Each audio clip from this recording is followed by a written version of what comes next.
हाय शिव का महिमा अपरंपार, लिखते कवि गए कितने हार।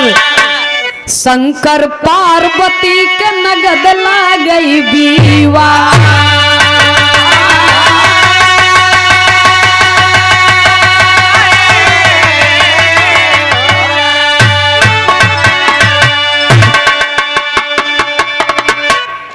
भोले बाबा का रंग निराला,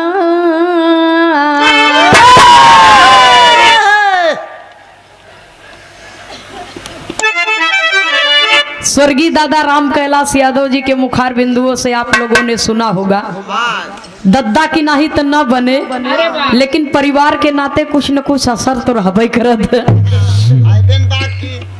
कवि को संकेत करना पड़ा, कहना है भोले बाबा का रंग निराला, भोले बाबा का रंग निराला। ऋषि नारद जी जोग सधाए, भोले बाबा का रंग निराला।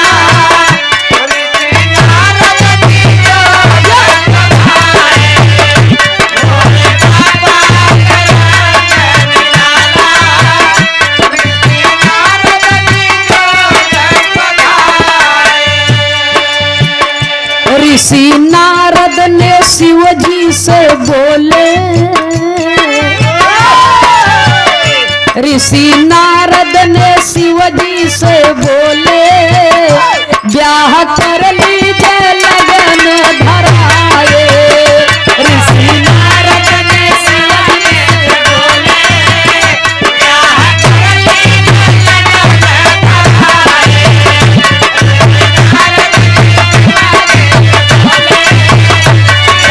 कर लीजिए लगन धराए। भोले बाबा कहथन महाराज हम शादी न करब, हमरे पल्ले न रह के मकान बन खाए के समाज, लड़की तपस्या में है, शादी न करब तो पाप लागे। तो गौरा जंगल में करती तपस्या, हमके दुल्हा मिले भोले दानी। जब तक भोला करेंगे न शादी, तब तक रहबै हम बारी कुंवारी।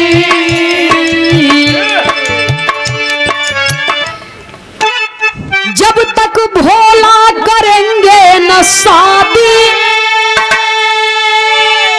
तब तक रहबै हम बारी कुंवारी। सुन के नारद की ऐसी कहानी, सुन के नारद की ऐसी कहानी, शिव जी मनवा में खुशियाँ मनाए। सुन के नारद की ऐसी कहानी, शिव जी मनवा में खुशियाँ मनाए। सुन के नारद की ऐसी कहानी,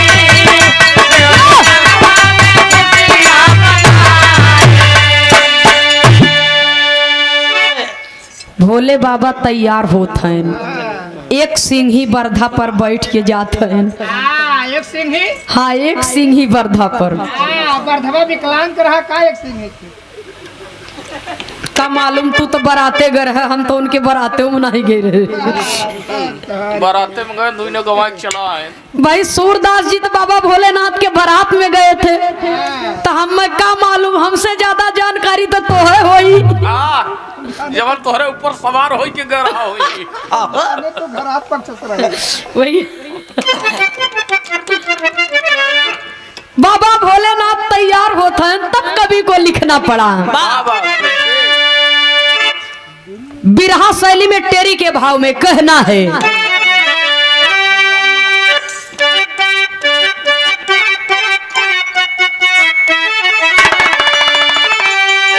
रामा रामा रामा रामा अरे मोरे रामा जमतिया भारी भोला के रही।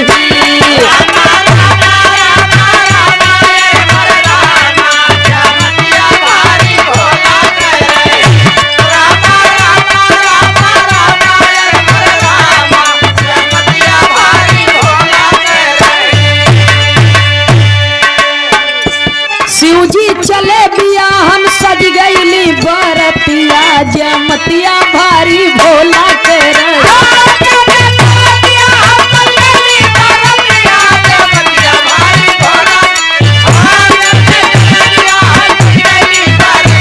बा भोलेनाथ बा। जय हो जय हो जय हो। बाबा भोलेनाथ चल दिए तब कवि को संकेत करना पड़ा। भोलेनाथ के बाराती में जात के बा ऋषि मुनि देवता सब आए करने लगे तैयारी जी। ब्रह्मा विष्णु आदि सब आए कई के गरुड़ सवारी जी। भूत प्रेत बैताल भी आए मारत की किलकारी जी। अंग भंग बिन कितना आए लंगड़ा लूज अनारी जी।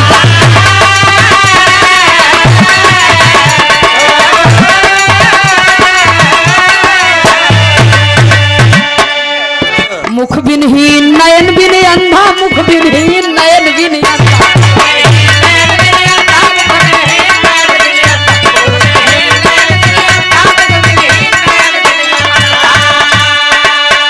मुख बिनहीन नयन बिन अंधा कोढ़ी चला बैठ के कंधा।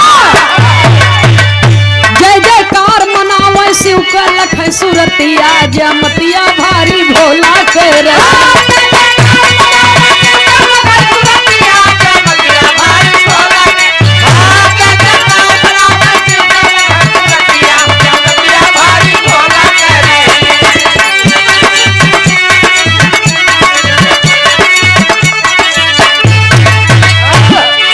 बाबा भोलेनाथ नंदी बैल पर जब सवार हो गए तो देखा बाबा भोलेनाथ कितना बढ़िया काम किए। नंदी बैल के पूछी कहती अपन मुंह कैली। नंदी बैल के पूछ के तरफ अपन मुंह कैली और ओकरे मुंहे कहती अपन पिठाई कैली। बैल के तबीयत खराब रहा लगा। सूरदास जी अगली लाइन पर ध्यान दे। मुख बिन हीन नयन बिन अंधा दूसरे दूसरे चढ़ कंधा। कोढ़ी चला बैठ के कंधा। जय जयकार मनावे शिव का लखन सुरतिया जमतिया भारी भोला कर रही। बाबा भोलेनाथ कहे जे बिना पाँव कहन ओ अंधा के कंधा पर बैठ जाए रास्ता बताई। उनका तोहरे हाथ गोड़ कुल बाटे काहे उनके ऊपर चढ़त है भैया। बाबा भोलेनाथ जब चल दिए तब कवि को संकेत करना पड़ा। काहे बदे पूछी कहती मुंह कह के बैठा है। नारद जी कहे महाराज सोच हो के बैठी जा क्यों देखे का कहे उल्टवा से बैठा है। कहा ये बड़े बैठा है कि अपन देश देखत चलत है। आज कुछ और बा काल कुछ और हो जाए। तब कवि को लिखना पड़ा कहना पड़ा बाबूजी। दूल्हा सजन लागे लोग सब देखन लागे। कभी भी लिखन लागे शिव जी के अंग का। तन सोहे मृग छाल गले बीचे मुंड माल। बिच्छू गोजर बाल बाल फड़कता भुजंग का।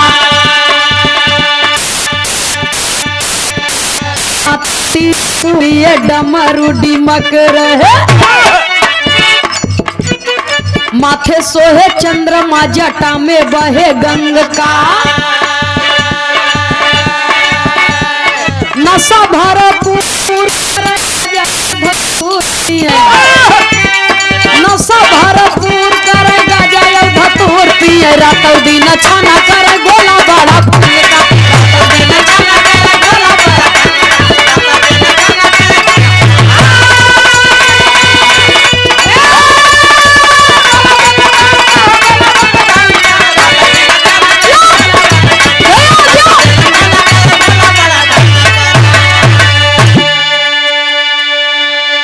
नंदी बैल किए यसवारी, शिव जी जैसे बने मदारी। हे देवता रूप निहारै शिव का लखन, देवता रूप निहारै शिव का गावई गतिया, जमतिया भारी भोला के रही। ब्रह्मा विष्णु जी हरे तो वीआईपी वाहन पर जा रहा है। फॉर्च्यूनर ले रहे हैं। वो सब तो वीआईपी वाहन पर जा रहा है ना, बढ़िया वीआईपी बना है। दूल्हा ऐसा रूप बनाए हैं जना कईयों साल हो ये नहाए इनके। सुनने वाले बाबूजी कवि को संकेत करना पड़ा, कहना है अरे सजिए बारात बजे जब बाजा, देवता परंपार चले। हाथी घोड़ा और साड़िया, लोखरी और सियार चले। रंग बिरंगी सजनी बराती, भालू पर या सवार चले। अरे आपन आपन तान मिलावत, आपन आपन तान मिलावत, गदहा भी ललकार चले।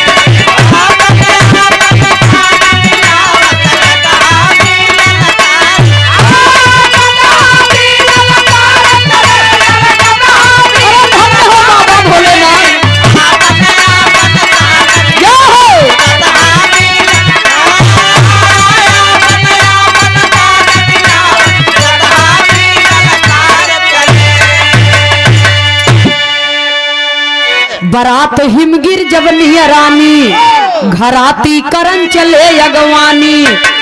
और लड़का देख के रोवई भागई अवरतिया, जमतिया भारी भोला के रही। जैसन बाबा भोलेनाथ के बारात गई वैसन क्यों को गई नहीं। बिरहा सुनने वाले श्रोता सज्जनों, गुरुजी कवि जी कितना बढ़िया भाव लिखे कि सजी बारात बजे जब बाजा, देवता या परंपार चले। देवता ही नहीं, हाथी घोड़ा और साड़िया, लोखरी और सियार चले। बताओ ये सब रहन बराते, रंग बिरंगी सजे बराती, भालू पर या सवार चले। और आपन आपन तान मिलावत, गधा भी ललकार चले। यो लोग अपन अपन तान मिलावत हन कि बाबा भोलेनाथ का बियाह देखे चलत है, बारात में चलत है।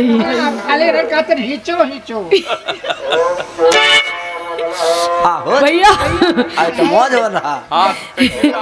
गधा खाली हिचो हिचो।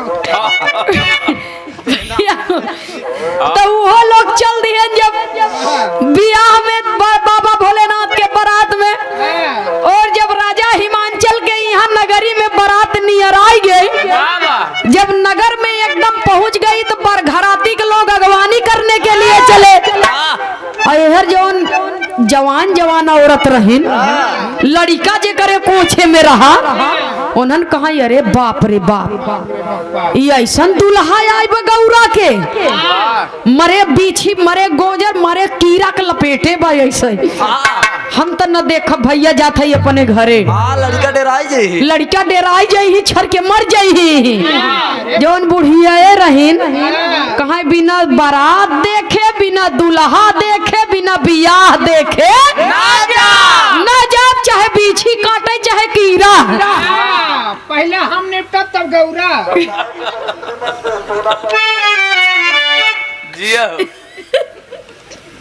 बड़े सूरदास विरहा में एक लाइन कवि को संकेत करना पड़ा, कहना है तर्ज का भाव है, माँ बहनें गाती हैं कैसे भैया हो।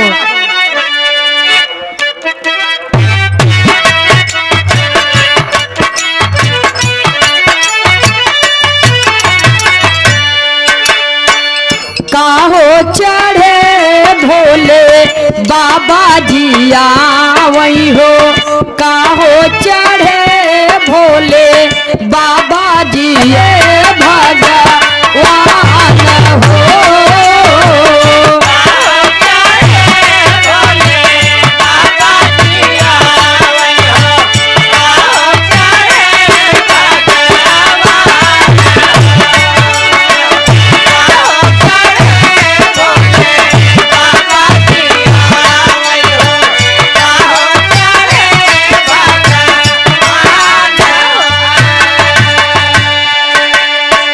बैला चढ़े भोले बाबा जिया वही हो। बैला चढ़े रे भगवान हो।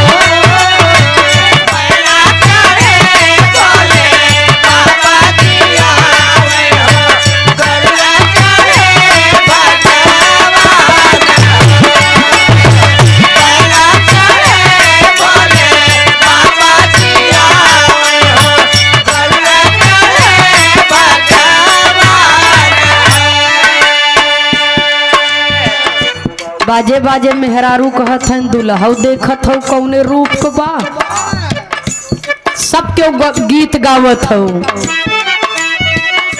कुछ कुछ मेहरारू कहत हन पहले दुआर चार पूरा हो जाए ओकरे बाद देख देखवा होए। चौरे के अच्छते से मारई गुजरिया हो। चौरे के अच्छते से मारई गुजरिया हो। फुलवन का करई बावा छार हो।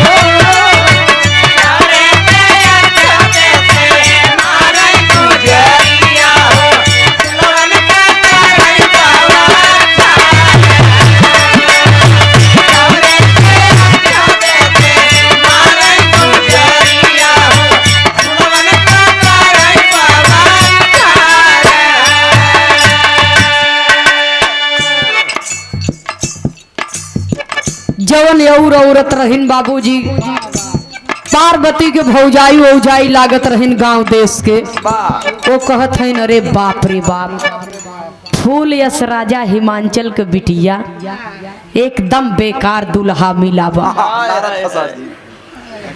देख के तरस आवता। अरे बिटिया बिगड़ जाए। दूसरे जगह कहीं गया।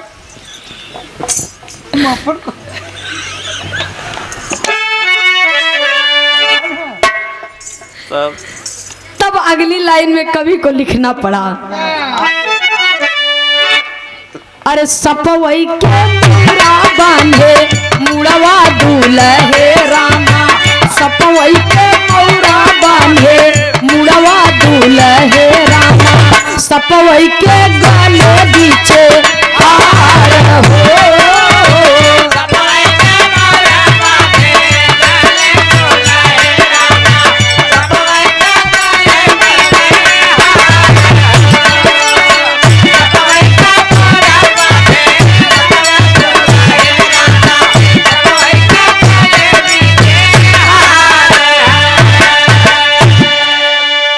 कह दुल्हन के जोगे नाही मिलल दूल्हवा बहिना। दुल्हन के जोगे नाही मिलल दूल्हवा बहिना। होई गईली जोड़िया बेकार हो।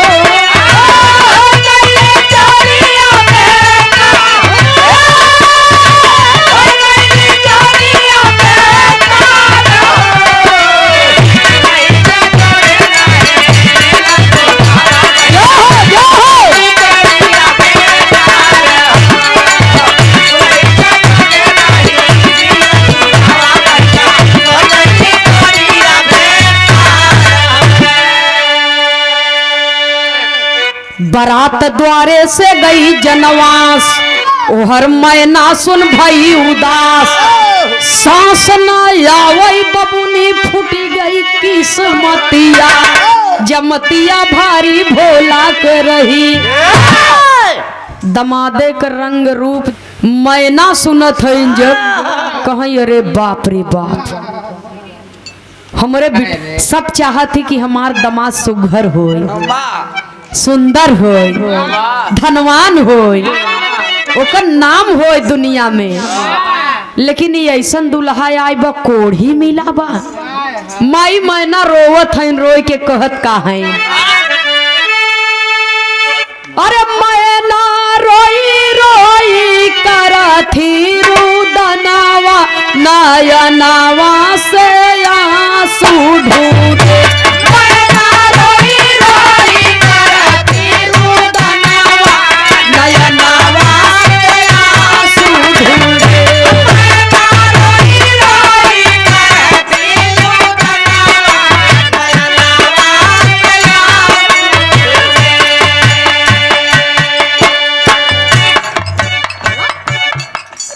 माई मैना रोवत है न रोई के कहत का है अरे बेटी झूठा होई गा तोहारा सपनावा हो बेटी झूठा होई गा तोहारा सपनावा बेटी झूठा होई गा तोहारा सपनावा जावन तप कैलू 12 साल बनावा हो ना जावन तप कैलू 12 साल बनावा हो ना जावन तप कैलू 12 साल बनावा हो ना तोहके मिली गईल पगला सजनावा हो ना तोहके मिली गईल पगला सजनावा हो तोहके मिली गईल पगला सजनावा हो ए नारद काटी लिहले बेटी गारा बनावा नयनावा से आंसू ढूंढे नारद काटी लिहले बेटी गारा बनावा नयनावा से नारद काटी लिहले बेटी गारा बनावा नयनावा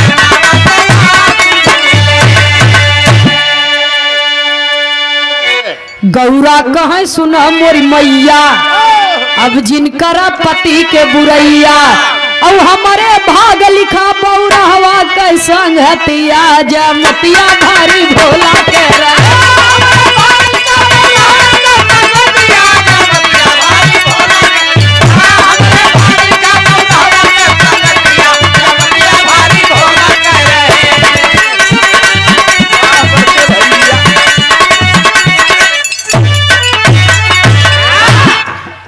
पार्वती कहत है माँ आप हमारे जन्म के संगी हो लेकिन कर्म के संगी नहीं हो करना पड़ा जरा गाना पर गौर करेंगे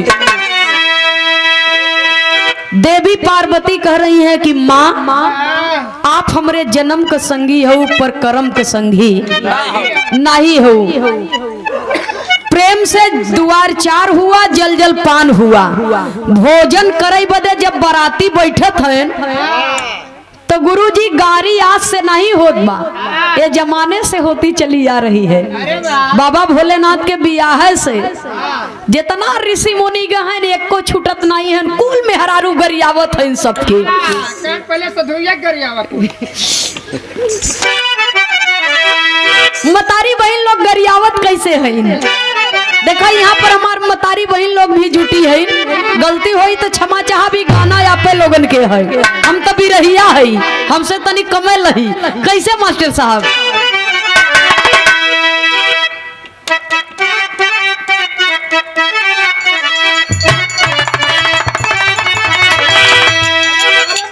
इसका ओरिजिनल भाव है अरे तोरी बोलिया मतारी बहन लोग गावो थी तोरी बोलिया सुनाई को पवाल टूटी बोलई दे तोरी बोलिया सुनाई को पवाल टूटी बोलई दे तोरी बोलिया सुनाई को पवाल टूटी बोलई दे लेकिन राजा हिमांचल के यहाँ गारी होत बा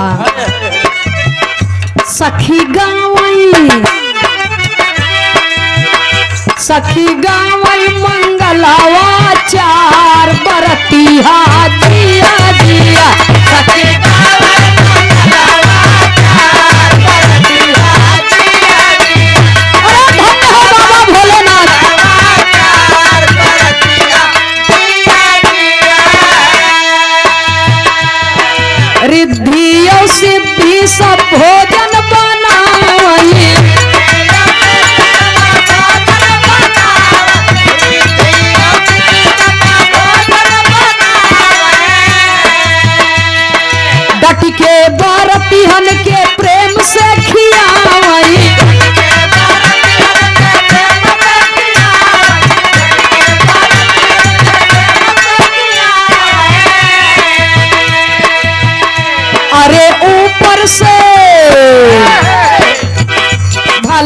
ऊपर से चटनी अचार बरती हाजिया जी।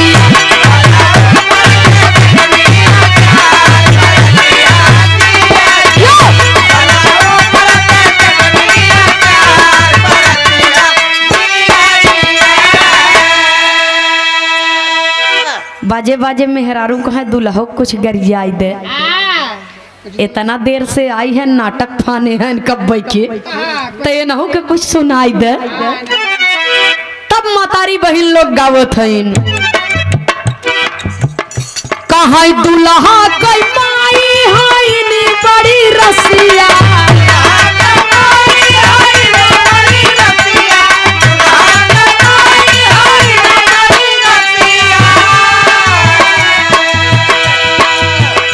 अरे लड़िकन से हाँ हाँ लड़िकन से करे खिलवाड़ बरती हाजिया जी। बरती हाजिया जी।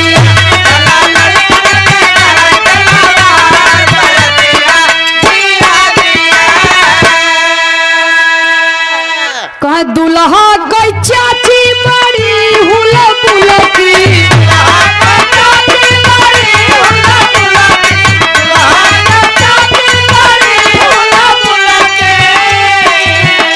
अरे रोज रोज भला रोज रोज घूमई बाजार बरती हाजिया जी।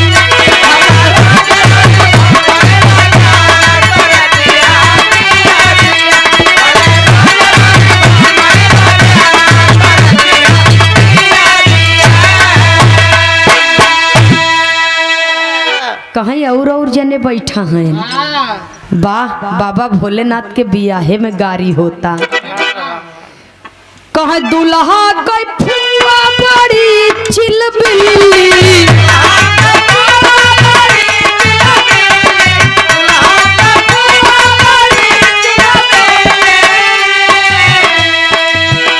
अरे हे राथी बड़का सियार बरती हाजिया जिया।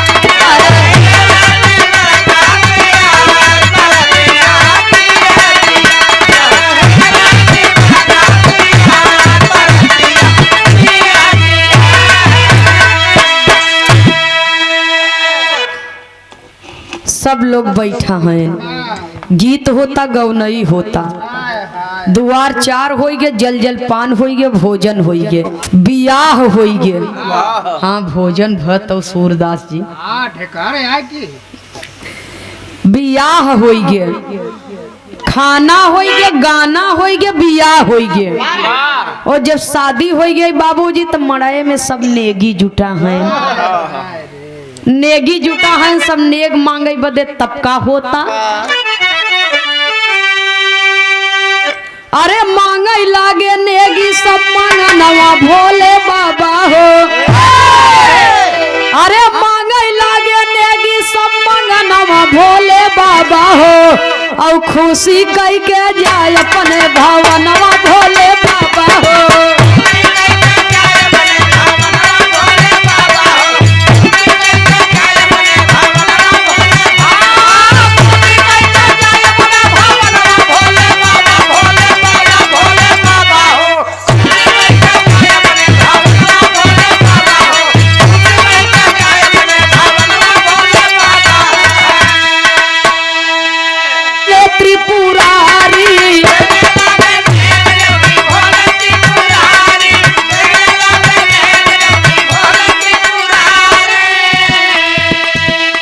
खुशी भैलो हाइन जबकि पाई गईली सारी।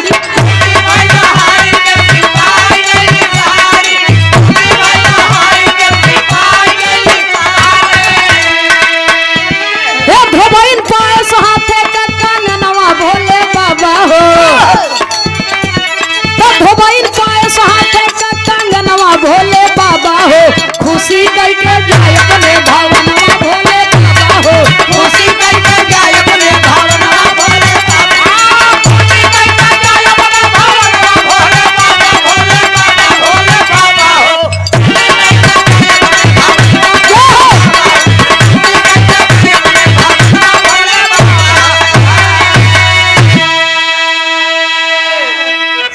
पर्जा जुटा है। इसीलिए लिखा गया, देने लागे नेक जबकि भोले त्रिपुरारी, खुशी भई लोहाइन जबकि पाई गई सारी। हमारे संघवा एक जने कोरस बोलत हन विश्वकर्मा जी, इनके कहती इशारा करत हन एव तो पर जा रहे पिढ़ाई चिड़ई दिए हो ले जाए के जरूरी बा भैया हो चिड़ई कौआ दे धोबइन पाए साथे के कंगनवा भोले बाबा हो। सुनई वाले बाबूजी लोहाइन कहाइन धोबिन चमाइन सब जुटी हैं, सब तो पाई गए नौनिया कहत है उनके दिहे उनके दिहे उनके दिहे। नेह काटे से लेके महावर दे तक बियाह करावे तक हम लपटिया नहीं, हमके कुछ नहीं देते है। रात भर करावा तब बाबा भोलेनाथ का हिया आओ ज्यादा मेहनत है तो सबसे ज्यादा मेहनत की है। जब नाऊ नहीं आवा तब बाबूजी तब बाबा भोलेनाथ करत का है। नौनिया से कहत है आचर उठाओ, उठाता है और जब आचर उठाए नौनिया तो ऐसे मुट्ठी बांध ही के ऊपर आचरे में धाई दी। आचर उठाए के फैलाए बा और मुट्ठी बांध के ऊपर आचरे में धाई दिहन। ओजन लागता नौनिया सोचा तो मजन चांदी के गहना ओहना दिए हैं, कस के दबावता कि एक रत्ती के हरो से छटकई न पाऊ है। तब होत का बा बाबूजी अरे मोह मांगा नेग पायस खुशी भई चमाइन।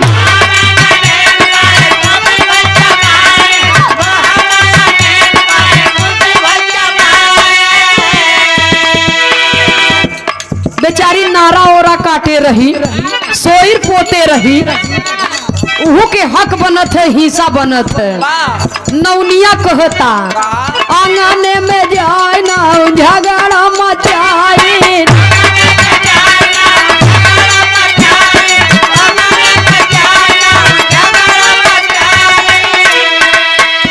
जिद देख के भोले बाबा जब दई दिहन, जब वो दबावत बा तब भोलेनाथ अपन माया फैलाई दिहन। चांदी के गहना के जगह एक सांप हो गए, और जब सांप हो गए तो सपवा कला दिखावता। उहई आचारे में सांप एक ठी दिहले गिराई।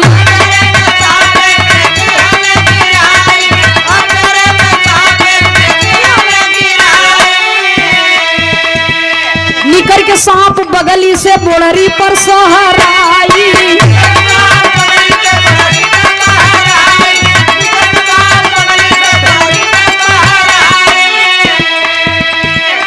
भगी नौनिया डर से कांपे तनवा भोले बाबा हो।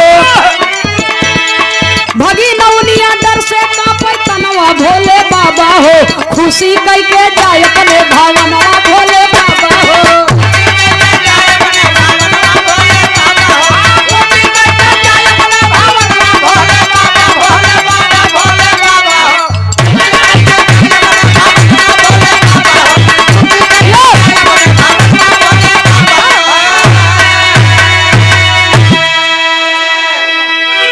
सुनने वाले बाबूजी नौनिया सोचा था चांदी के गहना है दबावा था कस कस के। अब बाबा भोलेनाथ अपने माया शक्ति से सांप बनाई दिए। अच्छा आचर कस के बढ़िया खोस लिए बा, बांध लिए बा कायदे से, लेकिन सांप वही में खुड़ियारत खुड़ियारत अचरे में जगह बनाई लिए। और जगह बनाए के अचरे में से ससराय के निकल गया, और निकल के नौनिया के पेटे में लपेट लिए। हाँ लपेट लिए सब। जब नाभि के लगे पहुंचा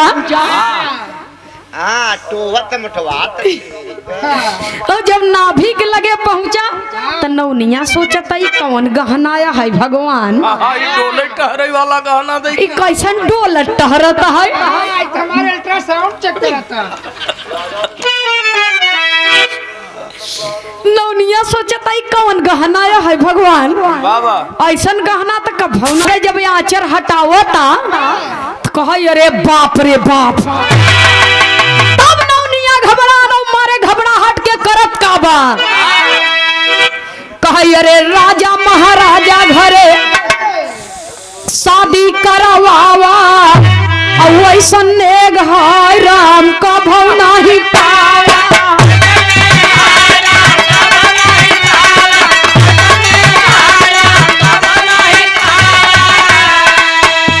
अरे अब न ले नेग, अब न ले नेग बख्शिदा तनवा भोले बाबा हो, खुशी कई के जाए अपने भवनवा भोले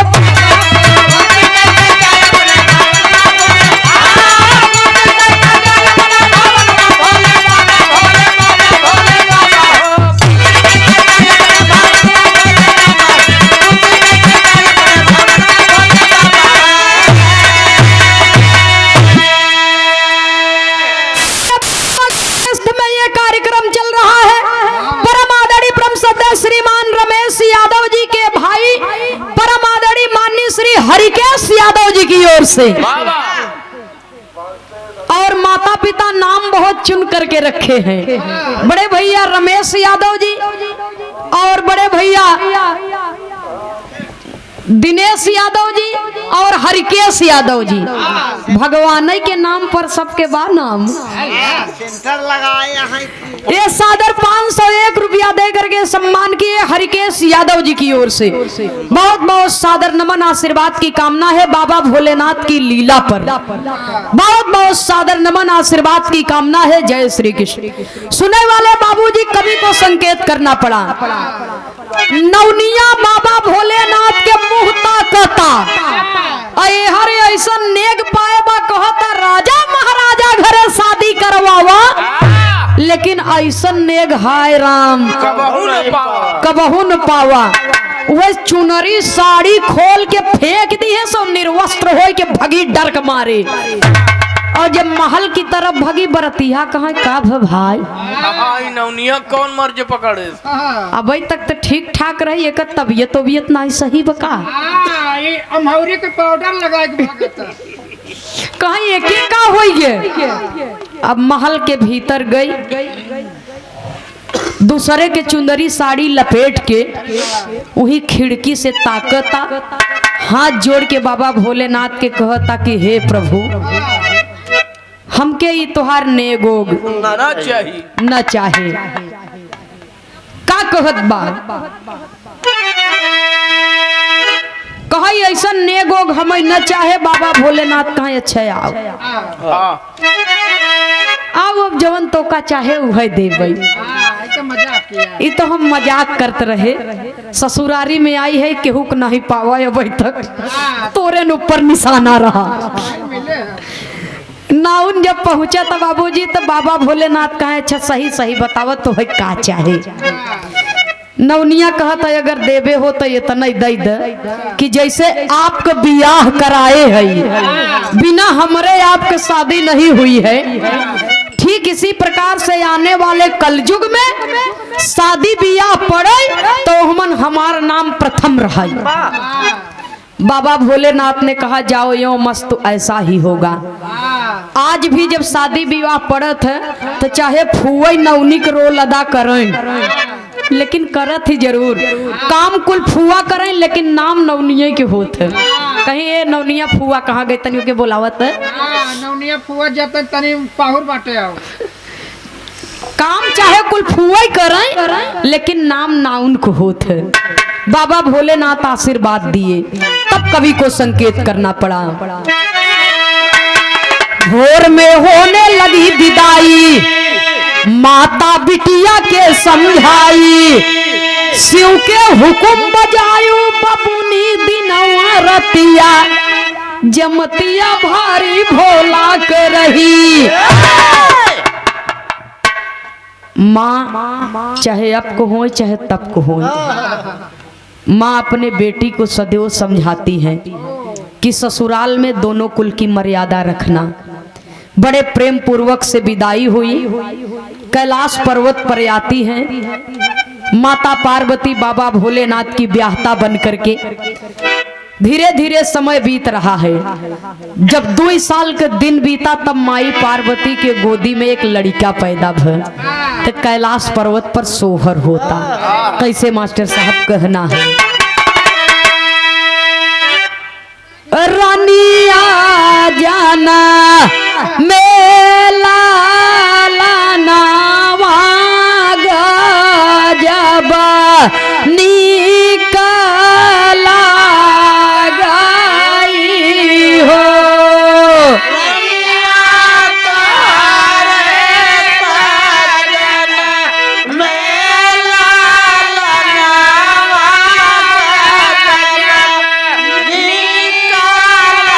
जिया जिया बड़की माई हरा जिया।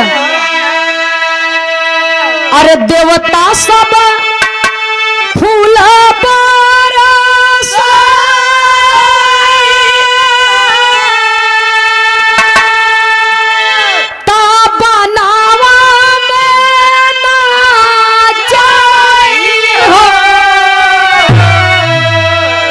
बिना बदरी के बरस सवनवा गजब निकला गई हो।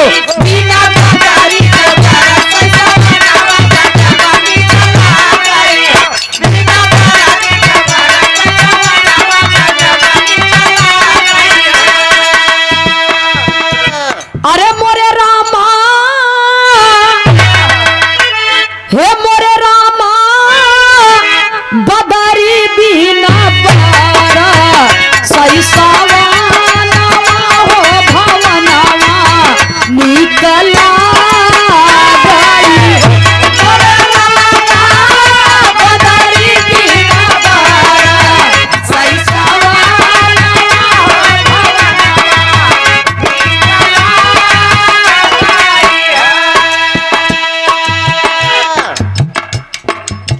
हे मोरे रामा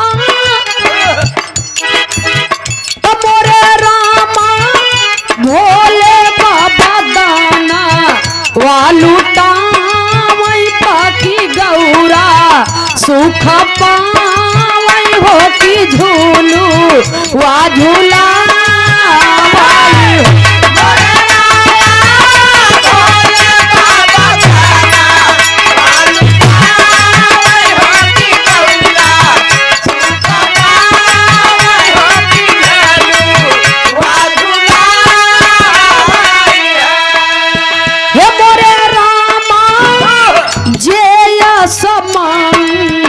गाला गाई हो जाई के सुनावई सुनावैया सुख पाई।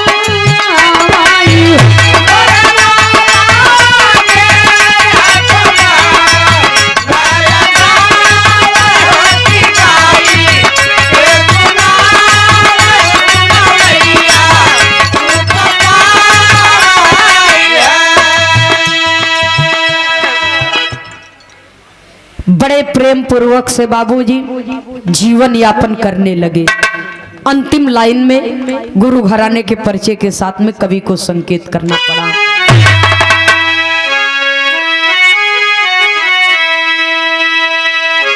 भोले बाबा का इतिहास कल्पना किए राम कैलाश जमतिया भारी भोला के रही भागीरथी बनावे यादव जी के जतिया जमतिया भारी भोला के रही।